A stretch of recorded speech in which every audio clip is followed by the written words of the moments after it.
زندگی کے وہ 10 کڑوے سچ جو میں نے اپنی زندگی سے سیکھے ہیں، جتنا اس ویڈیو میں آئے گا میں آج آپ سے بتاؤں گی، نہیں تو آپ کو اگلی ویڈیو کا انتظار کرنا پڑے گا۔ سب سے پہلا اور ضروری سچ وہ ہے جو پیسہ ہے وہ اللہ نہیں ہے۔ دنیا کا سب سے کڑوا سچ یہ بھی ہے کہ اوپر والے سے کم بھی نہیں ہے۔ اس بات کو سمجھ لیں کہ برے وقت میں جو ساتھ آئے گا وہ کام آئے گا۔ ہمیشہ اللہ پہ بھروسہ رکھیں اور ایمانداری سے کام کریں، پھر دیکھیں آپ کے پاس جو پیسہ ہے نا، ایک برے وقت میں آپ کے وہی کام آنے والا ہے، یا پھر آپ کے کام آئے گا اپنا اللہ، اس کے سوا کوئی بھی کام نہیں آنے والا۔ دوسرا کڑوا سچ یہ ہے، جو آپ کے مطلبی دوست ہیں نا، جن کے ساتھ آپ ہمیشہ رہتے ہیں، ان کی مدد کرتے ہیں، آپ ان کے لیے سب کچھ کرتے ہیں، پر برے وقت میں وہ آپ کا ساتھ نہیں دیتے ہیں، بہانہ بناتے ہیں اور آپ کا فون بھی نہیں اٹھاتے۔ برے وقت میں اگر ساتھ دے گا تو وہ اللہ ہے۔ آپ کے اندر کا وشواس ہی آپ کی طاقت ہے۔ اگر آپ اس مطلبی لوگوں کا انتظار کرتے رہیں گے نا، تو آپ کبھی نہ کبھی بس ہار ہی جائیں گے۔ جب ہم ہار جاتے ہیں نا، تو انسان کی انسانیت سے بھی نفرت ہو جاتی ہے۔ تو ایسے لوگوں سے نا ہمیں دور رہنا چاہیے اور اپنے اندر کی طاقت کو پہچاننا چاہیے، اور اپنے اندر کی طاقت کے بل بوتے پہ اپنے آپ کو آگے لے جانا چاہیے۔ تیسرا، کسی کو بھی ادھار دینے سے پہلے نا سوچ سمجھ کر دے۔ انسانیت اور ادھاری دونوں ہی الگ ہے۔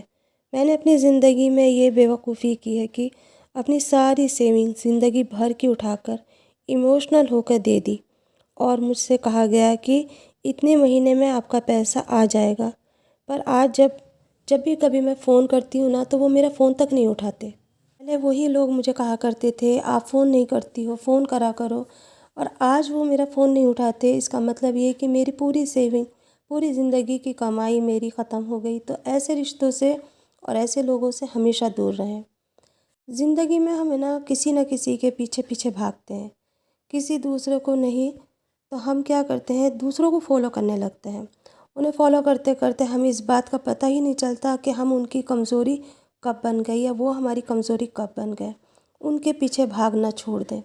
اس بات کو ہمیں سمجھنا چاہیے، جو آج ہم ان کے پیچھے پیچھے پیار کی بھیک مانگ رہے ہیں، ان کے پیچھے پیچھے بھاگ رہے ہیں، وہ اب آپ کو چھوڑ کر چلے جائیں گے۔ لیکن اگر آپ اپنے لکش پر محنت کرتے رہو گے نا، تو دنیا سے آپ کو عزت ملے گی، اور وہ عزت ہے نا بہت انمول ہوگی۔ لوگ کہتے ہیں کہ جو لکش ہوتا ہے نا، وہ آپ کی زندگی کو نکھارتا ہے، اور جو لک ہوتا ہے نا، وہ آپ کو آگے بڑھاتا ہے۔ جو لک ہوتا ہے وہ کام کیسے کرتا ہے؟ کچھ لوگ کہتے ہیں اس کی تو قسمت تیز ہے، اس لیے تو یہ کامیاب ہو گئی۔ ارے پہلے کامیابی کے پیچھے محنت تو دیکھو۔ جب ہم اپنی تیاری کو اوسر دیتے ہیں اور ہر وقت اس لکش کے پیچھے لگے رہتے ہیں، تبھی تو وہ لک بنتا ہے، ورنہ وہ لک کیسے بنے گا؟ ہمیشہ صحیح وقت کا انتظار مت کرو، اسی وقت کو صحیح بناؤ۔ آپ صحیح وقت کا انتظار کرتے رہو گے، پر وہ وقت کبھی نہیں آتا۔ جو لوگ اوپر والے کے بھروسے بیٹھے رہتے ہیں نا، قسمت کو دوش دیتے ہیں، لیکن جو لوگ اوپر والے پر بھروسہ کرتے ہیں اور آگے بڑھتے ہیں، وہی کامیاب بھی ہوتے ہیں۔ اپنی کمیوں پر کام کریں۔ اپنے اندر جس چیز کی کمی ہے، کوئی ہنر کی کمی ہے، اس کو بڑھائیں، اس پر کام کریں۔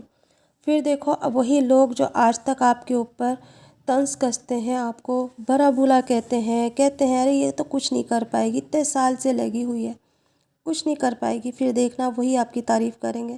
جب آپ کامیاب ہو جائیں گے نا، اور آپ اپنے لکش پہ پہنچیں گے، وہی لوگ آپ کی تعریف کریں گے۔ اگر کوئی آپ کو بے عزت کرتا ہے، تو اس کا بدلہ غصے سے یا نفرت سے نہ دے، بلکہ کامیابی سے دے۔ یہ باتیں یاد رکھیں، شہرت کی بلندی بھی پل بھر کا تماشا ہے، جس ڈال پر بیٹھے ہو وہ ٹوٹ بھی سکتی ہے۔ جیت کی ہمیشہ تیاری رکھیں۔ زندگی میں جب بھی آپ کو کوئی اوسر ملے، تو آپ کی ہر چیز پرفیکٹ ہونی چاہیے اور ہر چیز کی تیاری ہونی چاہیے، تاکہ جب آپ اپنے لکش پہ کھڑے ہوں اور کامیابی آپ کے پیچھے آئے، تو وہ لوگ بھی آپ کی طرف آئیں اور دیکھیں آپ کو، آپ سے کچھ سیکھیں۔ کل تک انہوں نے آپ کی مذاق اڑائی ہے، کل تک انہوں نے آپ کو برا بھلا کہا ہے، آپ کو بے عزت کرا ہے، کوئی وقت ایسا نہیں جانے دیتے اپنے رشتہ دار جو اس وقت کا انتظار کرتے رہتے ہیں کہ کب چار کے بیچ میں بیٹھے اور کب ہمیں اسے بے عزت کریں۔ پتہ ہے زندگی میں نا ساتھ چلنے والے بہت کم ملتے ہیں اور گرانے والے بہت زیادہ ملتے ہیں۔ اگر اپنے آپ کو کامیاب کرنا ہے نا تو اپنے قدموں پہ ہمیں خود کو چلنا ہوگا۔ ایک کامیاب زندگی کیسے بتانی ہے ویسا ہی کرنا ہوگا۔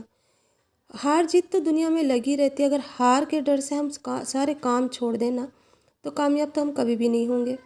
تو اس ہار کو ہرانا ہے اور جیت کے آگے جانا ہے۔ میں بس اتنا جانتی ہوں کہ اگر ہم جیتنا ہے نا تو ہمیں ہار کو ہرانا ہوگا، اور کوئی بھی عمر ایسی نہیں ہوتی جس کے اندر ہم کچھ نہ کر سکیں۔ بہت جلدی بوڑھے وہ ہو جاتے ہیں جن کی سوچ بوڑھی ہوتی ہے۔ مجھے آج بھی ایسا لگتا ہے جیسے میں کل میں جی رہی ہوں، میرا کل ابھی بھی میرے پاس ہی ہے۔ مجھے نہیں لگتا کہ میری ایج کیا ہے، مجھے نہیں پرواہ کہ مجھے لوگ کیا کہیں گے، بس مجھے ایک لگن ہے، مجھے یہ کام کرنا ہے اور آگے بڑھنا ہے۔ مجھے ایک وہ چیز کر دکھانی ہے جس کی میں نے ایک امید لگائی۔ وہ تو قسمت کی بات ہے کہ کامیابی اوپر والا دیتا ہے یا ناکامیابی، لیکن دل کے اندر کہیں نہ کہیں یہ تو نہ رہے گا کہ ہائے میں نے وقت ایسی گزار دیا اور کچھ کر کے نہیں دکھایا۔ شادی سے پہلے ماں باپ کچھ نہیں کرنے دیتے، شادی کے بعد ساس سسر کچھ نہیں کرنے دیتے، پھر بچے کچھ نہیں کرنے دیتے، پھر اس کے بعد ہسبینڈ منع کر دیتے ہیں۔ ساری زندگی ہماری ایسے ہی گزر جاتی ہے، لیکن اگر ہم اپنے ضد پہ آ جائیں تو ہم بہت کچھ کر سکتے ہیں۔ اللہ نے ہمارے اندر سپر پاور رکھا ہے، اللہ نے ہمیں اپنے آدمی کی بائیں پسلی سے بنایا ہے، اس لیے تو ہم اس سے اتنی بے پناہ محبت کرتے ہیں، اسی لیے تو وہ ہماری ہر ناز نخرے اٹھاتے ہیں، اسی لیے تو وہ ہمیں اتنی آزادی دیتے ہیں کہ ہم اپنی زندگی جی سکیں۔ میں اپنے آپ کو بہت خوش قسمت سمجھتی ہوں کہ میں میرے ایسے ہم سفر کو چنا جس نے مجھے سمجھا، جس نے مجھے جانا، جس کی وجہ سے میں آج یہاں تلک ہوں، ورنہ میرا بھی کہیں نہ کہیں ایسا حال ہوتا ہے جیسے عورتیں سسکتی اور سسکتی دنیا میں آتی ہیں اور سسکتے سسکتے چلی جاتی ہیں۔ میں زندگی جینا چاہتی تھی اور ماشاءاللہ سے اللہ بری نظر سے بچائے میں زندگی جی رہی ہوں، جھیل نہیں رہی ہوں، میں جی رہی ہوں، اور مجھے بڑی خوشی ہے کہ میں جی رہی ہوں۔ ہر عورت نا ایک جھیلتی ہے زندگی کو اور جھیلتے جھیلتے اس دنیا سے چلی جاتی ہے، پر میں اتنی خوش قسمت ہوں کہ میں زندگی کو جی رہی ہوں، انجوائے کر رہی ہوں۔ میں وہ زندگی جی رہی ہوں جو میں نے تمنا کی تھی، جس کی میں نے خواب دیکھا تھا، اور آج مجھے اللہ نے اتنا بڑا پلیٹ فارم دیا ہے جس کے اوپر میں اپنی آواز کو آپ تک پہنچا سکتی ہوں، آپ لوگوں سے ملاقات کر سکتی ہوں اور آپ لوگوں کو کچھ سکھا سکتی ہوں۔ اللہ نے مجھے سکھانے والا بنایا، اس کا لاکھوں کروڑوں بار احسان ہے کہ اس نے میری زبان کے اندر یہ ساری چیزیں صفت اتاری ہیں۔ اگر اس نے مجھے اس کام کے لیے چنا ہے تو کیوں نہ کروں، کیوں پیچھے رہوں دنیا کے ڈر سے۔ اگر وہ چاہتا ہے، جبھی تو میں یہاں تلک آئی ہوں، وہی چاہے گا تو آگے تک بھی جاؤں گی۔ لیکن اگر آپ یہ کچھ باتیں میری صحیح طریقے سے سمجھیں گے تو انشاءاللہ آپ کی زندگی میں بھی بہار ہی بہار آ جائے گی۔ دنیا کو ہرانا ہے اور اپنے آپ کو جتانا ہے تو یہ سارے کام ہمیں کرنے ہی ہوں گے، چاہے اس کے اندر کوئی بھی آئے، کوئی بھی طوفان آئے، لیکن ہمیں ڈٹ کے مقابلہ کرنا ہوگا اور اس لکش تک ہمیں جانا ہی ہوگا جو ہماری منزل ہے، جہاں ہمیں ہمارے اپنے دیکھیں گے اور سوچیں گے کاش ہم بھی اس کے ساتھ چل پڑے ہوتے۔ اس کو رکاتے رکاتے ہم خود ہی رک گئے، لیکن وہ آگے بڑھ گیا۔ تو میری زندگی میں بھی کچھ ایسا ہی ہے، مجھے بہت سارے لوگ ہیں زندگی میں رکانے کے لیے، طوفان لانے کے لیے، لیکن میں اپنے لکش پہ اڑی ہوئی ہوں اور اپنی زندگی میں چلی رہی ہوں۔ مجھے نہیں پرواہ لوگ مجھے کیا کہہ رہے ہیں، کیا نہیں کہہ رہے ہیں، مجھے بس اتنا پتہ ہے کہ مجھے چلتے جانا ہے، چلتے جانا ہے، اور ایک دن وہاں تک پہنچنا ہے جو میں چاہتی ہوں کہ میں وہاں تک پہنچوں۔ ہر عورت کا حق ہے جینے کا، ہر عورت کا حق ہے یہ سب کام کرنے کا، تو کیا میں صرف یہی کام کرتی رہوں گی؟ نہیں، مجھے اپنی منزل تک پہنچنا ہے اور انشاءاللہ میں پہنچ کے رہوں گی۔ اللہ تعالیٰ نے نا ہر عورت کے اندر ایک ہنر چھپایا ہے، پر خالی بس پہچاننے کی ہمارے اندر کمی ہے، ہم اس ہنر کو پہچان نہیں پاتے کیونکہ ہم اپنی زندگی نہیں جی پاتے۔ تو آج کا ولاگ اور آج کی باتیں آپ کو کیسی لگی مجھے کامنٹس کر کے ضرور بتانا۔ میں آپ سب کے کامنٹس پڑھتی ہوں، رپلائی دوں یا نہ دوں، لیکن میں پڑھتی ضرور ہوں کیونکہ میرے پاس ابھی اتنا ٹائم نہیں کہ میں آپ سب کو رپلائی دے سکوں۔ اور اسی کے ساتھ میری بچی کے پیپر شروع ہو رہے ہیں، تو اللہ سے آپ بھی دعا کرنا، میں بھی دعا کر رہی ہوں اور وہ بھی محنت کر رہی ہے کہ اللہ تعالیٰ سب کے بچیوں کو کامیابی عطا فرمائے، آمین۔ تو پھر ملیں گے کل کے ولاگ میں، تب تک کے لیے اپنے اور اپنوں کا بہت سارا خیال رکھیے، دعاؤں میں مجھے یاد رکھیے۔ اللہ حافظ۔